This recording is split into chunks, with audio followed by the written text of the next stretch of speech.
você tinha essa a gente estava falando sobre o que é a noção da vitória e da derrota, que é uma coisa muito pessoal, né? Sim.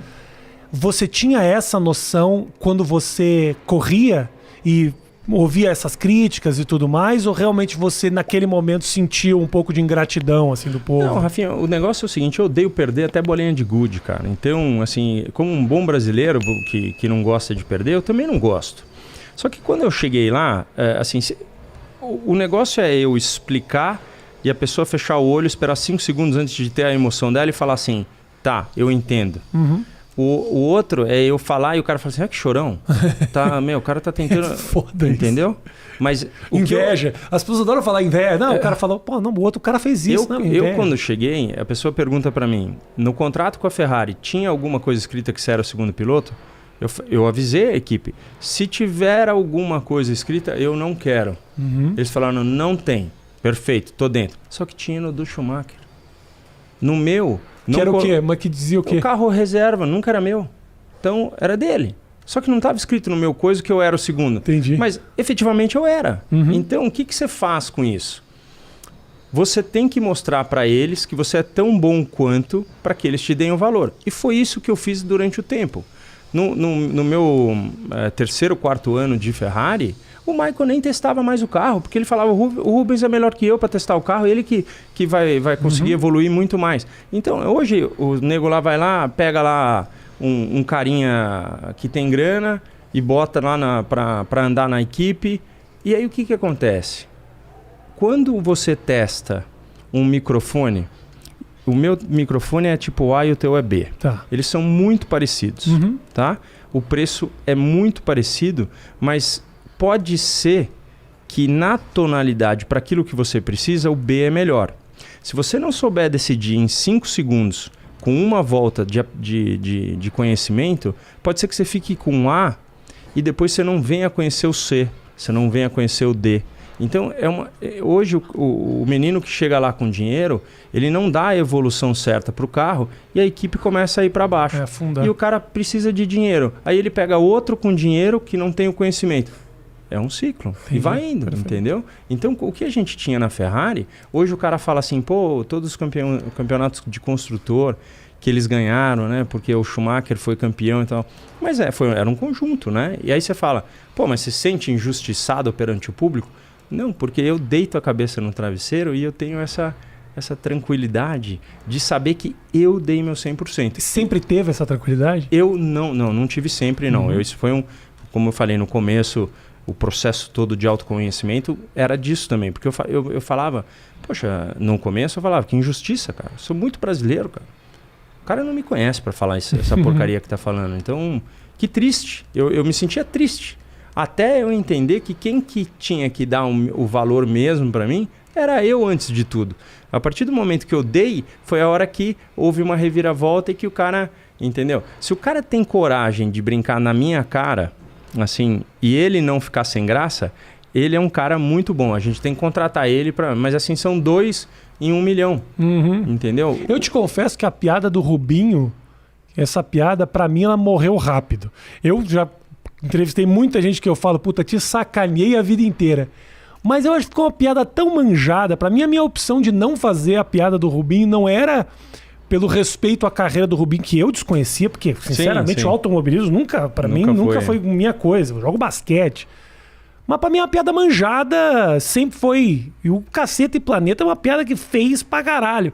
Depois que eu fui entender, quando eu fui te entrevistar a primeira vez, que eu fui ver, porra, olha aqui o que tem. Mas eu acho que as pessoas não se dão essa...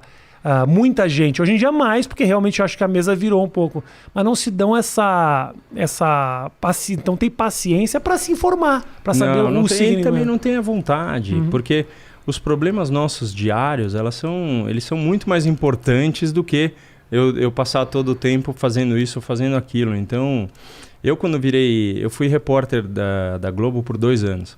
Então, quando eu comecei a fazer perguntas pertinentes, assim, sem faltar respeito, porque uma vez, no ponto, falaram assim, vai lá, entrevista o Massa e pergunta do ano que vem. Eu falei, no grid, isso não se faz. Eu não vou. O cara está concentrado para a corrida, a resposta dele vai ser amarela, não vai. Aí o cara falou, não, você precisa. Eu falei, eu não vou, você pode me mandar embora, mas eu não vou. Então tem certos processos que você tem que ter.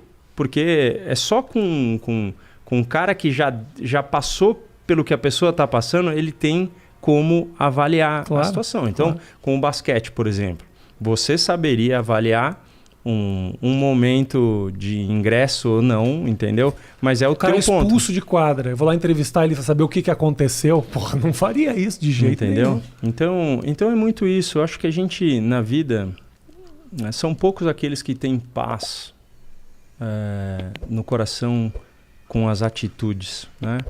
Ontem eu sentei com meu filho para conversar de situações de pais separados, de 15 anos. É um momento, né? Tá explodindo tudo, assim, né? Uhum.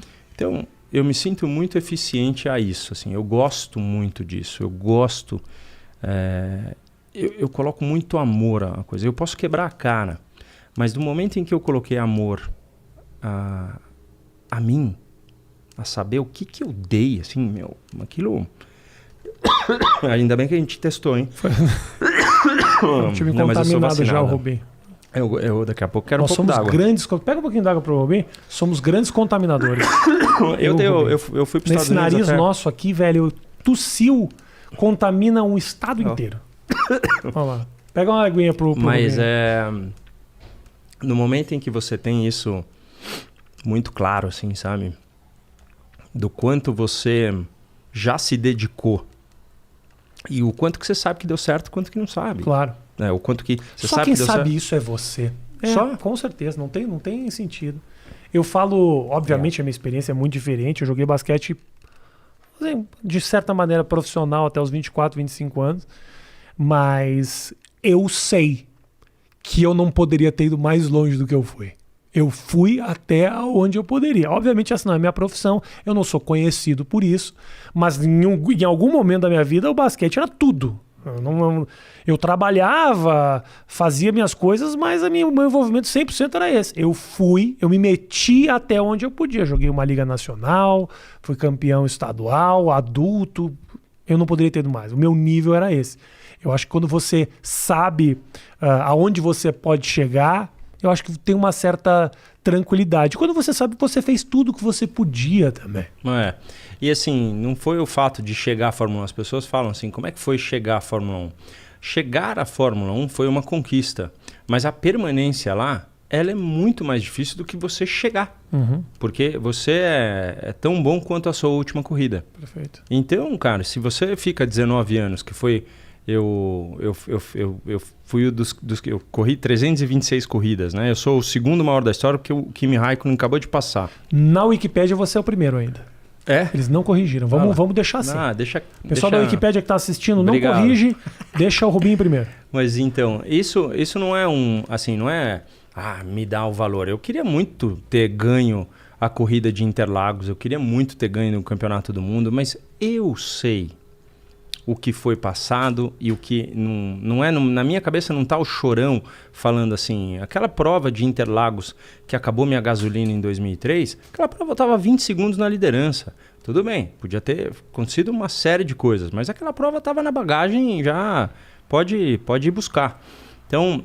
E é super compreensível também acabar a gasolina. Olha o preço da gasolina. Olha isso. Olha como tá.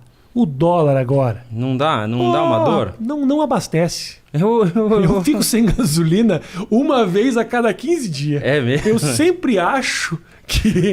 lembro de você. Não me liga, hein? Eu lembro de você. Liga. Porque eu falo, não, dá. Não, sempre eu falo que dá. Aí meu namorado fala, Rafael, vai acabar essa merda. Não, a gente chega. Mas é isso é uma coisa muito do ser humano, né? Vai dar, não vai acontecer comigo, não vai não sei o quê. Assim que acontece os acidentes de carro, cara. Os caras, eu acho que dá pra passar, eu acho que vai, e bom. O piloto, ele tem que passar por uma situação de... ele tem que ter a arrogância de saber que ele é foda. Que ele é foda, mas ao mesmo tempo... ele tem que ter o limite do que é palpável, porque senão você vai tentar... O cara fala para ele assim, olha, você freia no 100, é uma curva de quarta marcha e tal, ele vai e tenta fazer a pé embaixo em cesta, entendeu? Esse cara, ele sai, não é que ele bate, ele sai do autódromo, ele cai do outro lado, entendeu? Cai na avenida. É um cara que ele precisa ter... E acontece muito, tem crianças que não tem muita noção. E assim, quando eu estou numa palestra que o cara me pergunta assim...